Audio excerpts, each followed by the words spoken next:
Lietuvoje per metus vidutiniškai padaroma daugiau kaip 1 300 000 kelių eismo taisyklių pažeidimų. Statistiškai pažeidėjų tampa kas antras šalies gyventojas. Šie pažeidimai kelia pavojų eismo dalyviams, sukuria grėsmingas ar net mirtinas situacijas keliuose. Rugsėjo 16-22 dienomis, minėdami saugaus eismo savaitę, apžvelkime, koks vairuotojo elgesys yra pavojingiausias ir į ką kiekvienas eismo dalyvis privalome atkreipti dėmesį.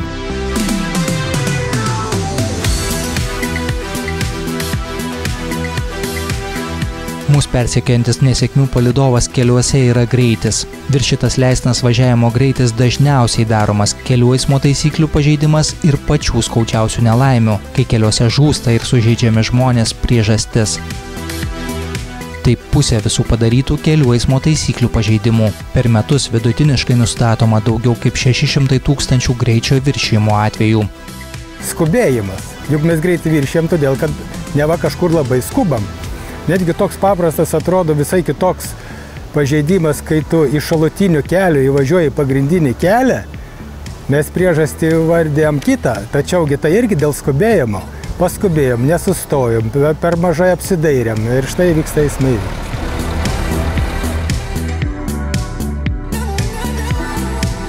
Beveik 50 000 vairuotojų, nepaisydami ribojimų ir draudimų, įžūliai naudojasi mobiliaisiais telefonais ir kelia pavojų eismo dalyviams, pakliūna į eismo įvykius.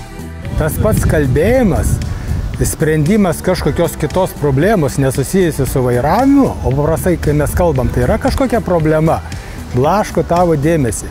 Ne vieną vairuotoją žinau, kuris yra prisipažinęs, kad jis kalbėdamas mobiliuoju telefonu nuvažiavo ne ten, kur reikia. Tai gerai, jeigu dar pastebėjo pėstį per perėją, šviesoforą, o jeigu ne.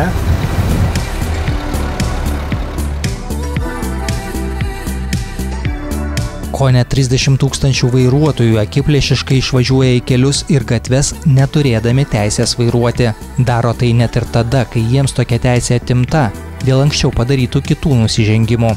Tokie vairuotojai per metus vidutiniškai 700 žmonių apgadina turtą ar net sutrikdo sveikatą. Jeigu jis neįgijęs teisės, tai be abejo įgūdžiai yra prasti ir jis yra rizikingas eismo dalyvis, kad sukels eismo įvykį. O tam, kuriam atimta teisė vairuoti, jis jau savaime buvo rizikingas eismo dalyvis, todėl nutarta jam kurį laiką neleisti vairuoti, bet jeigu jis vairuoja, tai jis ir išlieka rizikingas, nes tai jau tikrai sąmoningas pažeidimas ir teisės akto įstatymo ignoravimas.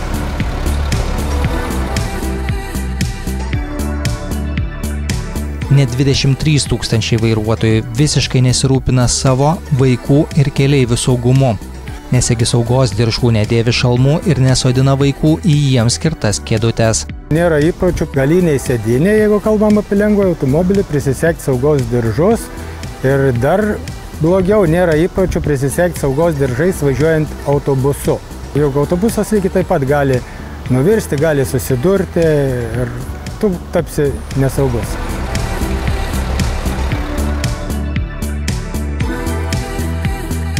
18 000 vairuotojų nereaguoja net į draudžiamą šviesoforo signalą.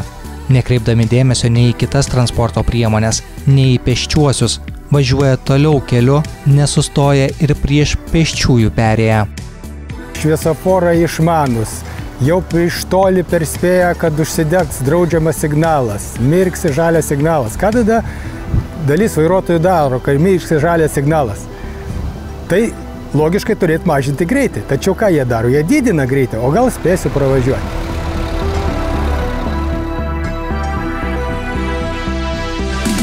Alkoholis ir vairavimas nesuderinami dalykai. Lietuvos policija vidutiniškai per metus išaiškina ir nubaudžia po 15 000 neblaivių transporto priemonių vairuotojų ir dviratininkų. Dėl neblaivių transporto priemonių vairuotojų kaltės kasmet žūva ir sužeidžiama per 230 žmonių. Alkoholio vartojimas dar nėra išgyvendinimas, aišku, jau mažiau vairuoja, lyginant prieš kokį ten 10 ar 15 metų, bet turbūt dar nėra nei vienos dienos, kad Lietuvoje būtų nesulaikytas vairuojantis neblaiviame stovyje. Na ir atitinkamai vyksta ir eismo įvykių dėl neblaivių vairuotojų kaltės. Šiais metais Europos kelių policijos tinklas RoadPol rugsėjo 18-ąją paskelbė Europos diena be žuvusiųjų keliuose. Rugsėjo 22-ąją diena be automobilio. Tik laikydamiesi kelių eismo taisyklių ir vairuodami saugiai, patogiai ir be jokių rūpesčių nuvyksime ten, kur norime ir kur mums būtinai reikia – į namus, vaikų darželį, mokyklą, prekybos centrą, koncertų salę, darbo vietą. Saugumas vienas iš pačių svarbiausių darnaus žmogaus gyvenimo poreikių. Nepamirškime juo rūpintis.